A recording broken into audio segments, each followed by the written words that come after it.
Ben loved his cabin. It was small and simple, but to him, it was everything.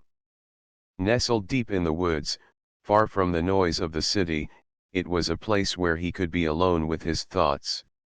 The tall trees swayed gently in the breeze, and the birds sang soft songs every morning. The smell of pine and fresh earth filled the air. It was peaceful. Ben had worked hard to buy the cabin. For years, he saved money from his job at the bookstore in town. Every weekend, he drove out to the cabin, fixing little things and making it more comfortable. He planted flowers near the porch and built a small fire pit where he could sit at night, watching the stars.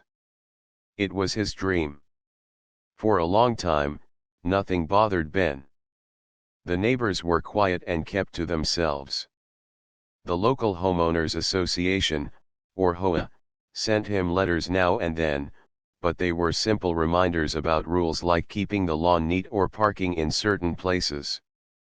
Ben read the letters and tried to follow the rules, even if some seemed a little strict. After all, he wanted to keep the peace. But recently, things had changed. The letters from the HOA became more frequent and harder to understand. Some talked about fines or penalties, others warned about violations on his property. Ben was confused. He looked around his cabin carefully, but everything seemed fine to him. The flowers were blooming, the porch was tidy, and nothing was out of place. One afternoon, Ben received a thick envelope. Inside was a letter saying he had to appear at the HOA office the next day. They said they had evidence of serious rule breaking. The letter said, failure to appear will result in further action. Ben felt uneasy. He didn't know what this serious rule breaking was. He tried to call the HOA office, but no one answered. That night, Ben barely slept.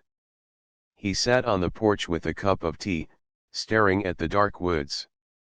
He wondered what was going on. Was someone trying to cause trouble? He had never had any problems with anyone before. The next morning, Ben woke early and decided to clean the yard just in case. He swept the porch, trimmed the small bushes, and put away some old tools he found near the shed. Still, a heavy feeling weighed on his chest. Around midday, Ben was in the kitchen when he heard a car coming up the dirt road. It was a slow sound, like the tires were moving carefully over the stones. Ben looked out the window and saw two men stepping out of a dark car. They wore badges on their jackets, but Ben couldn't read the words clearly from inside. Ben opened the door and stepped outside. The sun was warm on his face, but he felt cold inside. The two men walked toward him, their faces serious. "Are you Ben?" one of them asked. "Yes," Ben said cautiously. "We are officers sent by the Homeowners Association," the taller man said.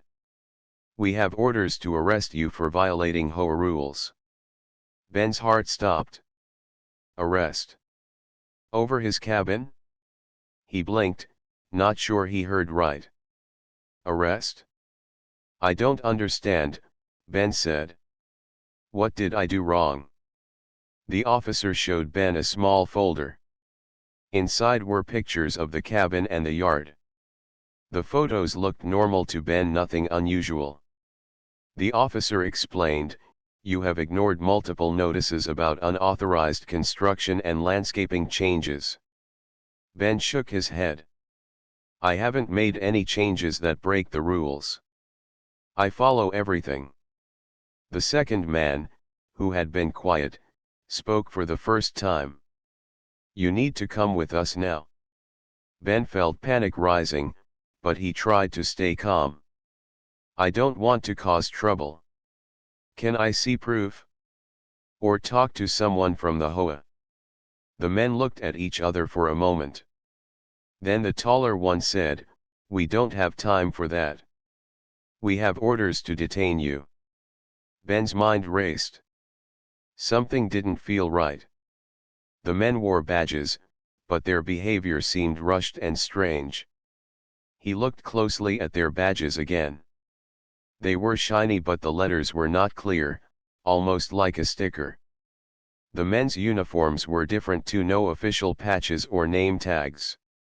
Ben thought quickly. "Wait," he said, "can I call someone? I want to speak with my lawyer." The men frowned. "You don't have a choice. Come with us." Ben took a step back. "I'm not going anywhere without proof or a proper reason." The tension grew. Ben's eyes scanned the woods behind the men, looking for help or a way out. Then, in the distance, he heard a loud voice over a speaker. "Attention!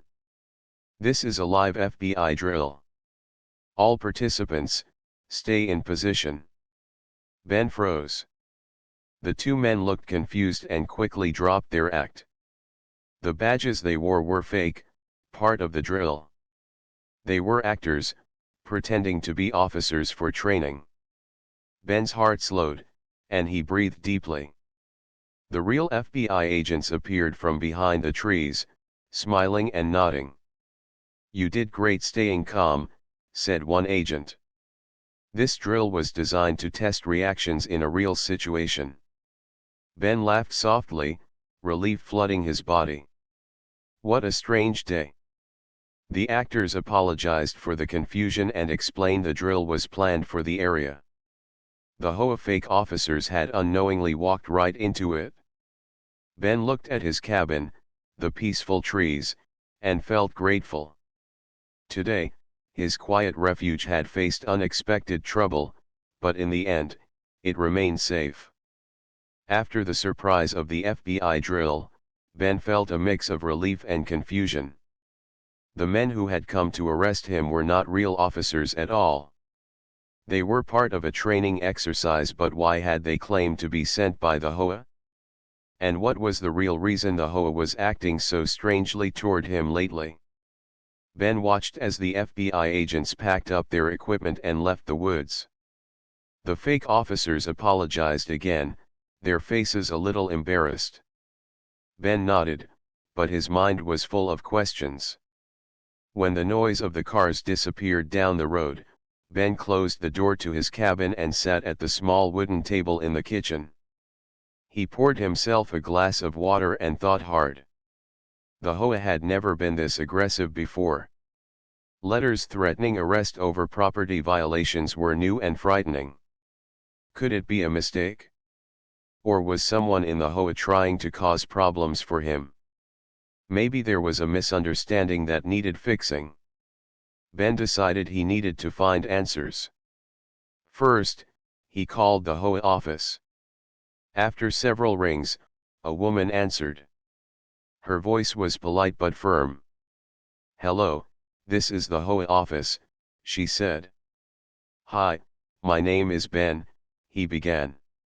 "I received a letter asking me to come to the office because of violations. Then, today, two men came to my cabin saying they were officers sent by you to arrest me. I'm very confused. Can you explain what's happening?" There was a pause on the other side. Then, the woman said carefully, "Ben, there must be some misunderstanding. The HOA does not have officers who make arrests. We handle rule enforcement through notices and fines, not through police action." Ben frowned. But these men said they were sent by the HOA, and they had badges. The woman sighed. "I'm sorry for the confusion. Perhaps those men were not connected to us. We only communicate by letter or phone. No arrests. You might want to report this to the police." Ben felt a cold shiver. If the HOA wasn't behind the fake officers, then who was? And why? He thanked the woman and ended the call. Next, he decided, he needed to talk to his neighbors. Ben walked carefully along the dirt road to a small cluster of houses near the edge of the woods. He knocked on the door of Mr. and Mrs. Wilson, an elderly couple who lived nearby. They had always been friendly. Mrs. Wilson opened the door, smiling gently. "Hello, Ben. What brings you here?" Ben explained what had happened: the letters, the fake officers, and the FBI drill. Mrs. Wilson's face grew serious.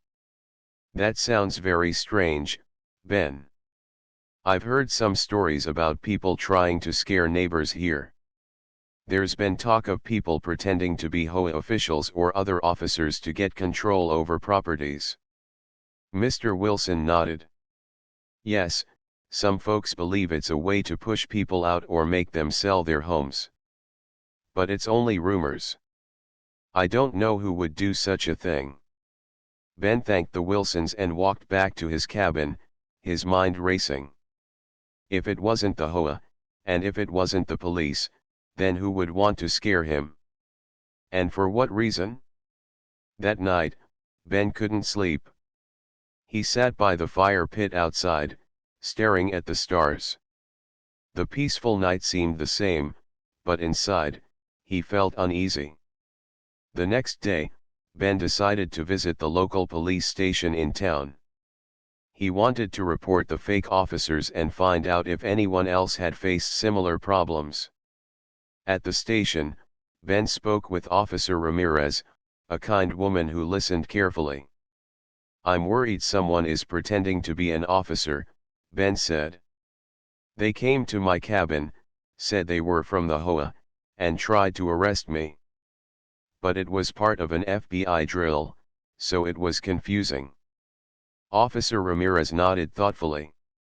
"Thanks for telling us, Ben. We've heard about a few cases where people used fake badges and uniforms to scare others. It's illegal and very serious." She wrote down his report and said, "We'll keep an eye on the area. If you see anyone suspicious again, call us immediately. For now, just stay safe and don't open your door to strangers unless you're sure who they are." Ben left the station feeling a little better. At least the police were aware and ready to help. Back at his cabin, Ben sat down with his notebook. He decided to keep a record of every strange thing that happened. Every letter, every visit, every phone call. He also started to research the HOA rules more carefully. Maybe there was something he missed, some rule he hadn't understood. But everything he read made him more certain that he was following the guidelines. As the days passed, Ben noticed something else. Some of the neighbors had stopped talking to him. They avoided eye contact or gave short answers. It was as if the strange events had created a barrier between him and the community. Ben felt lonely. One afternoon, a young woman named Anna knocked on his door. Anna was new in the neighborhood and had recently moved into a house a few miles away. "Hi, Ben," she said shyly. "I heard about what happened with those fake officers. That must have been very scary." Ben smiled, grateful for the kindness. "Yes, it was. But the FBI drill helped clear things up. Still, I don't know why anyone would want to scare me like that." Anna nodded. "Sometimes, people don't like change or new neighbors.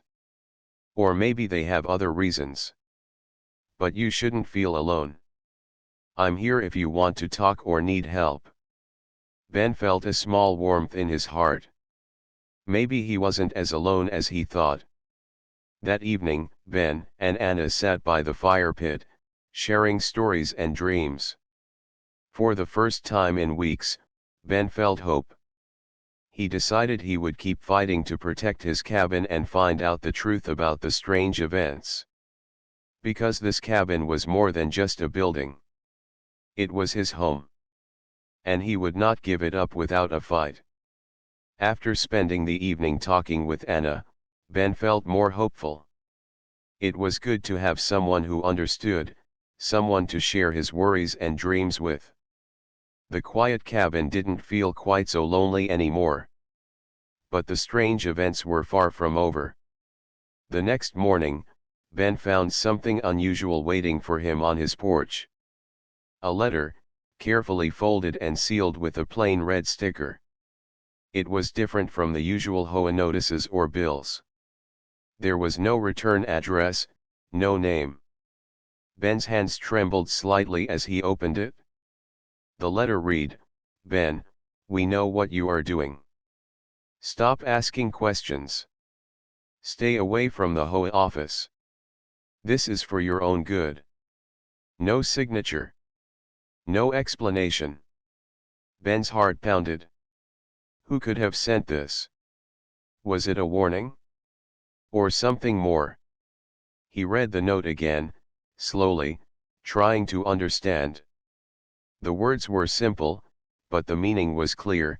Someone didn't want him to get involved. Ben thought about the fake officers who came to arrest him, the mysterious phone calls, the neighbors' cold looks. Everything was connected somehow. He folded the letter carefully and put it in his pocket.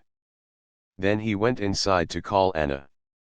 When Anna answered, Ben told her about the letter. "That's not right," she said quickly. "Someone is trying to scare you. But you can't let that stop you. You have to find out the truth." Ben agreed, but deep down, he was worried. The cabin was supposed to be his safe place, but now it felt like a trap. Later that day, Ben drove into town to visit the HOA office. He wanted to see if anyone there could explain what was happening. Maybe the letter was just a bad joke. Maybe it was nothing. But when he arrived, the office was empty. The windows were covered with white paper, and the door was locked. A small sign said, "Closed until further notice." Ben frowned. He had never seen the office closed before. What was going on? He looked around and noticed a neighbor across the street watching him closely. The neighbor quickly looked away when Ben met his eyes. Ben felt a chill. It was clear someone was watching him. Unsure of what to do next, Ben drove to the town library. He hoped to find old records or news articles about the HOA or the neighborhood. Maybe there was some history he didn't know. At the library, Ben searched the archives. After a while, he found a few old newspaper clippings about the HOA. The headlines told stories about disagreements between the HOA and some residents, even a few legal battles many years ago. Some people had left the neighborhood because of those fights. Ben wondered if the problems were starting again. As he was about to leave the library, Ben saw a familiar face. It was Anna, carrying a book in her hands. She smiled when she saw him. "I thought I might find you here," she said. "I wanted to help." Ben smiled back. "I'm glad you did. I'm trying to understand what's going on with the HOA, but it's hard." Anna sat down next to him. "Maybe we should ask someone who knows more. Someone who worked at the HOA office before it closed." Ben thought for a moment. "Do you know anyone?" Anna nodded. "There's an old man named Mr. Harper. He used to be on the HOA board. He's retired now and lives on Maple Street. I can take you to him." Ben agreed. He felt a spark of hope again. Maybe Mr. Harper could help. Later that afternoon, Ben and Anna walked to Maple Street. The sun was warm, and the trees cast soft shadows on the pavement. When they reached Mr. Harper's house, they knocked on the door. After a few moments, an elderly man opened it. His face was kind but tired. He wore glasses and had gray hair that curled at the ends. "Hello," Anna said politely. "We're looking for Mr. Harper. We hope you don't mind us stopping by." Mr. Harper smiled. "Not at all. Please come in." Inside, the house was cozy, filled with books and photographs. Mr. Harper invited them to sit in the living room. Ben explained the strange events, the letters, the fake officers, the mysterious warning note, and the closed HOA office. Mr. Harper listened carefully, nodding. "I'm sorry to hear this, Ben," he said softly. "The HOA has always had its challenges, but nothing like what you describe. When I was on the board, we tried to keep things fair, but there were some members who wanted more power, more control." Ben looked at him closely. "Do you think someone is trying to take over the HOA? Or push people like me out?" Mr. Harper sighed. "It's possible. Sometimes, when people want control, they use fear and confusion to get what they want. If the HOA office is closed suddenly, it might mean something is wrong inside." Anna asked, "What can Ben do? How can he protect his home?" Mr. Harper smiled gently. "The best way is to stay calm and gather facts. Don't give in to fear. Keep a record of everything, and find neighbors who support you. Strength comes from standing together." Ben felt a new determination growing inside him. He was not alone. There were people who cared and wanted to help. As they left Mr. Harper's house, the sun was beginning to set. The sky was painted with colors of orange and pink. Ben looked at his cabin in the distance and felt a stronger connection to it than ever. He knew the road ahead would not be easy. But he was ready to face it with friends by his side and the truth as his guide. After visiting Mr. Harper, Ben felt a renewed sense of purpose. The mysterious letter, the fake officers, and the sudden closure of the HOA office were not just random events. Something was happening, and it was up to him to find out what. Ben knew he couldn't face this alone. Mr. Harper's advice about finding neighbors who supported him made a lot of sense. But after the strange looks and cold greetings, Ben wasn't sure who he could trust. The next morning, Ben decided to visit more neighbors, one by one, hoping to build connections and find allies. He started with the Wilsons, who had always been kind. "Good morning," Ben said as he knocked on their door. Mrs. Wilson answered with a warm smile. "Hello, Ben. Come in, please." Ben sat down in their cozy living room and told them everything: the letters, the fake officers, the strange note, and the closed HOA office. Mrs. Wilson shook her head sadly. "It sounds like someone is trying to scare you off. We've all heard rumors about people who want to control the neighborhood for their own gain." Mr. Wilson added, "We're old, and we don't get involved much, but we support you. You've been a good neighbor." Ben felt grateful for their kindness. It was a small step, but it meant a lot. Next, Ben visited a few more neighbors. Some were polite but distant, others refused to talk. A few even warned him to stay out of trouble. Ben realized that fear was spreading through the neighborhood, making people quiet and cautious. Later, when Ben returned to his cabin, Anna was waiting outside. She smiled when she saw him. "How did it go?" she asked. "Some neighbors are kind," Ben said, "but many are afraid. Something is making everyone nervous." Anna nodded. "Fear can be powerful, but it doesn't have to win." Together, they decided to organize a small meeting at the community center. If neighbors could come together, maybe they could share their worries and support each other. Ben was nervous about inviting people. What if no one came? What if the meeting made things worse? But Anna was optimistic. "People want to feel safe. We can help them." Over the next few days, Ben and Anna made flyers. They wrote a simple message: "Community meeting, let's talk and support each other. Everyone welcome." They placed the flyers in mailboxes and on doors. The day of the meeting arrived. Ben cleaned the cabin early and then went to the community center with Anna. At first, only a few people came. But as the hour passed, more neighbors arrived. Some faces were familiar, others new. Ben stood up to speak. His voice was steady, but he felt nervous inside. "Thank you all for coming," he began. "I know things have been difficult lately.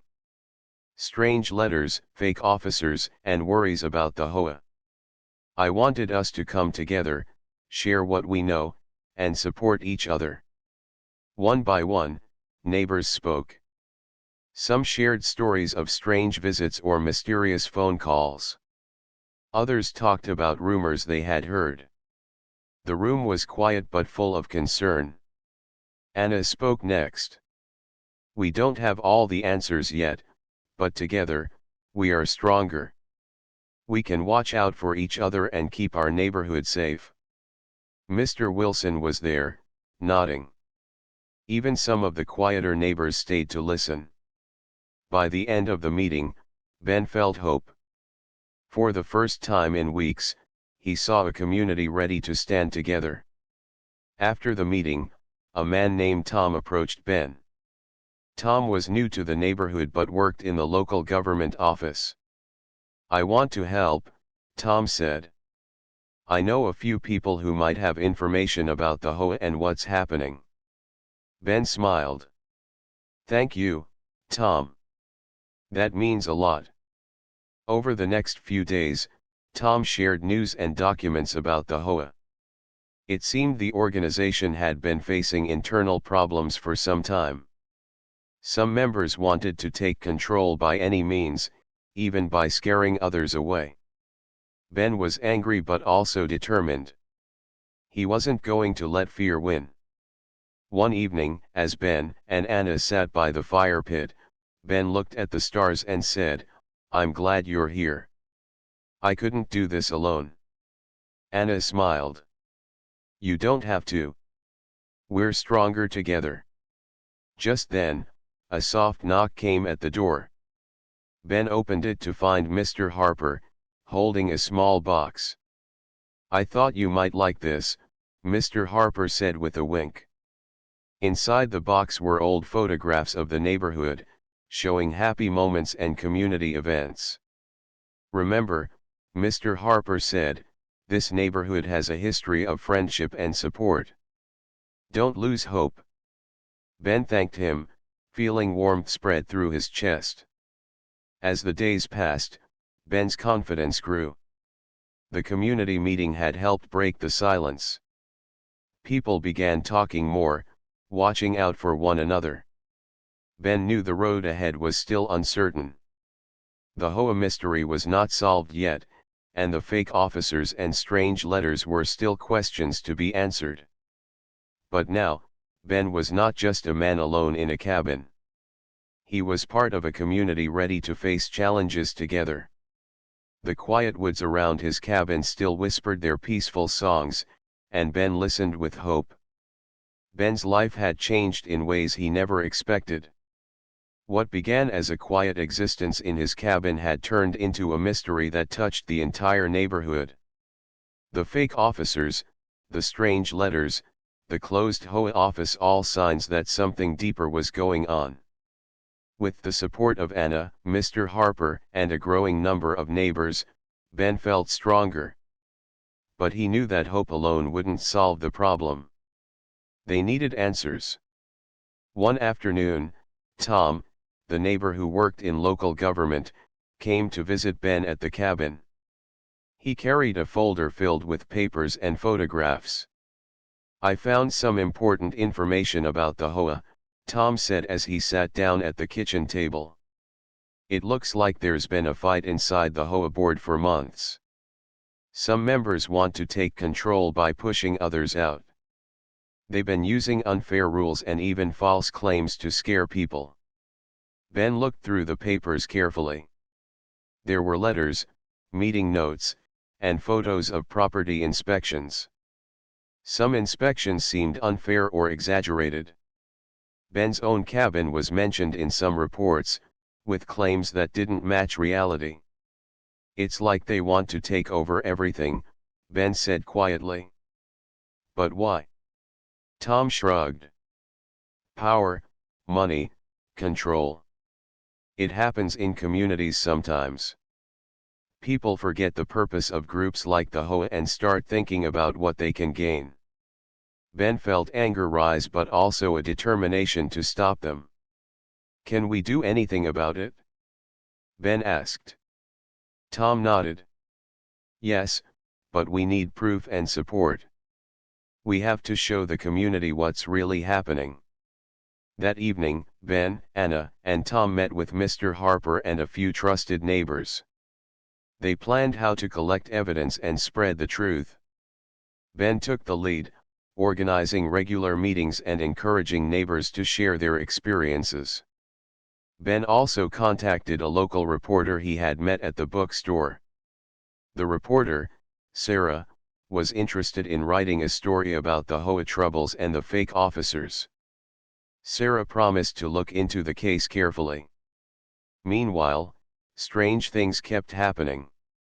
Ben found more letters in his mailbox, each one more threatening than the last. Some neighbors reported late-night phone calls with silence on the other end. Ben felt the weight of the fight growing heavier. One evening, after a long day of meetings and phone calls, Ben stood outside his cabin, looking up at the stars. Anna joined him, her hand warm in his.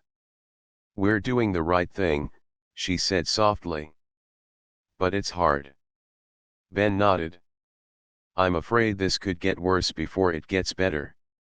Just then, Ben noticed movement near the edge of the woods. A shadow slipped between the trees. He tensed, watching carefully. "Did you see that?" Ben whispered. Anna looked but didn't see anything. "Maybe it's just an animal." Ben wasn't sure. The feeling of being watched returned. The next day, Ben received a call from Sarah, the reporter. "I have some news," Sarah said. "I found out the HOA president resigned suddenly last week. There are rumors of a secret meeting where some members plan to change the rules to make it easier to take people's homes." Ben's heart sank. This was bigger than he thought. Sarah asked if she could interview Ben for her story. He agreed, hoping it would bring attention to the problem. As the article was published, more neighbors came forward. Stories of unfair fines, false accusations, and strange visits filled the pages. The community began to see the truth. The HOA board was forced to hold a public meeting to address the concerns.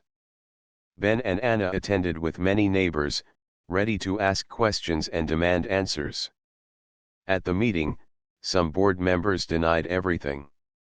Others looked uncomfortable. Ben stood up. "We have proof of unfair treatment and false claims. We want fairness, honesty, and respect for all residents." The room was silent for a moment, then applause. After the meeting, Ben felt a mix of relief and worry. The fight wasn't over, but the community was waking up. Back at the cabin, Ben sat by the fire pit with Anna. The night was calm, but Ben knew the journey ahead was long. "We have to stay strong," he said. Anna smiled. "Together, we can." Ben looked at the stars, thinking about his quiet cabin and the people who had become his friends. This place was more than a house. It was a home worth protecting.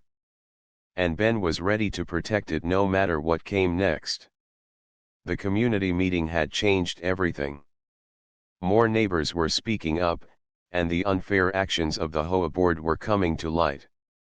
But for Ben, the fight was far from over. If anything, it was growing more complicated. One crisp morning, as Ben stepped outside his cabin, he saw a small crowd gathered near the community center. Curious, He walked over with Anna by his side. At the center of the crowd was a man Ben hadn't seen before, a lawyer, according to the neat suit and briefcase he carried. The lawyer introduced himself as Mr. Daniels and explained he had been hired by some HOA members who wanted to fix the problems. He said he was there to listen and help the neighborhood find peace. Ben was cautious. He knew that sometimes people said nice things but had other plans. After the lawyer's short speech, the crowd began to talk. Some neighbors looked hopeful. Others were unsure. Later, Ben asked Anna what she thought. "It could be a good sign," she said. "Maybe change is coming." Ben wanted to believe her, but he knew better than to trust easily. He decided to keep watching carefully. Over the next few weeks, things started to shift. The HOA office reopened, but this time it looked different: new signs, new staff, and a friendlier tone.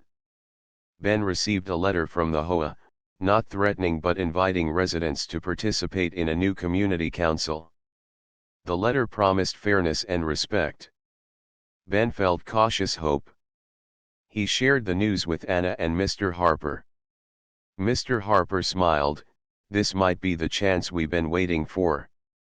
At the first community council meeting, Ben stood among his neighbors, feeling the energy of people coming together for a common cause. The meeting was calm but honest. Residents shared their concerns, and the new HOA representatives listened. Ben spoke clearly: "We want a neighborhood where everyone feels safe and respected. No more threats or unfair rules." The council agreed to review all recent complaints and promises to improve communication with residents. After the meeting, Ben felt lighter. Progress was happening. One afternoon, Ben received a call from Sarah, the reporter. "Ben, the story is gaining attention. People from other neighborhoods are interested in what you're doing here," Sarah said. Ben smiled. "That's good. Maybe this will help more communities." But not all was easy. Some neighbors remained suspicious, and old fears took time to fade. One evening, as Ben and Anna walked near the woods, they found a small group of young people clearing trash and planting flowers. It was a community project started by the new council. Ben felt proud. This was the neighborhood he wanted: a place where people worked together, not against each other. Suddenly, Ben's phone buzzed. It was a message from an unknown number: "We see you. Be careful." Ben showed the message to Anna. They both felt the old fear return. But Ben shook his head. "We've come too far to turn back now." Anna took his hand. "We're not alone." Ben looked around at the quiet trees and the peaceful sky. The fight for the neighborhood had tested him in ways he never imagined. But he had learned that courage wasn't the absence of fear, it was moving forward despite it. Together with his new friends and neighbors, Ben was ready for whatever came next. Because this was more than just a cabin in the woods. It was a home worth protecting, a community worth fighting for, and a future worth believing in. The days following the new community council meeting felt different. There was a calm in the neighborhood that hadn't been there before. People smiled more, waved when they met, and helped each other with small tasks. It was the first sign of healing after a long time of fear and tension. Ben noticed it too. His cabin, once surrounded by silence and suspicion, now felt like a place of warmth and friendship. One morning, Ben received a call from Sarah, the reporter. "Ben, I'm coming to visit," she said. "I want to see the community for myself and write a follow-up story." Ben was happy. He thought it was important for the world to know how neighbors could come together and fight for fairness. Sarah arrived with her camera and notebook. She visited many homes, spoke with neighbors, and attended the community council meeting again. During the meeting, Ben stood up and shared his story. "I moved here for peace, but I found something much bigger. I found people who care about each other and a chance to make this place better." The room filled with quiet applause. Ben looked at Anna, Mr. Harper, and others who had supported him. He felt grateful. After the meeting, Sarah said, "This story will inspire many people, Ben. You've shown courage and hope." That night, Ben sat on his porch, looking at the stars. The fear that had once haunted him felt far away. He thought about the fake officers who came to his door, the threatening letters, and the lonely days of doubt. But he also thought about the neighbors who stood by him, the new friends he made, and the power of community. A soft breeze moved through the trees, carrying the sound of laughter from nearby homes. Ben smiled. This was the home he dreamed of, safe, strong, and full of life. The next morning, Ben received a visit from the mayor of the town. The mayor praised the community's courage and promised to support new laws protecting neighborhoods from unfair treatment. Ben felt proud. The fight was making a difference, not just for his cabin but for the entire town. With each day, more people joined the community projects, cleaning parks, organizing events, and helping neighbors in need. Ben and Anna worked together to start a neighborhood newsletter, sharing stories, news, and plans. It became a way for everyone to stay connected. One afternoon, as Ben and Anna walked through the neighborhood, they saw children playing in a new park, families sharing meals, and neighbors talking happily. Ben stopped and looked around. The place that once felt like a battleground was now a home. He took Anna's hand and said, "We did this together. We never gave up." Anna smiled. "And we never will." The sun set behind the trees, painting the sky with colors of hope and new beginnings. Ben knew the journey was not over. There would always be challenges, but now he was ready. Ready to protect his home, his community, and the future they were building together. Because sometimes, the greatest strength comes from standing up, speaking out, and believing in each other. And that was the true story of Ben's cabin in the woods, a story of courage, friendship, and a new beginning.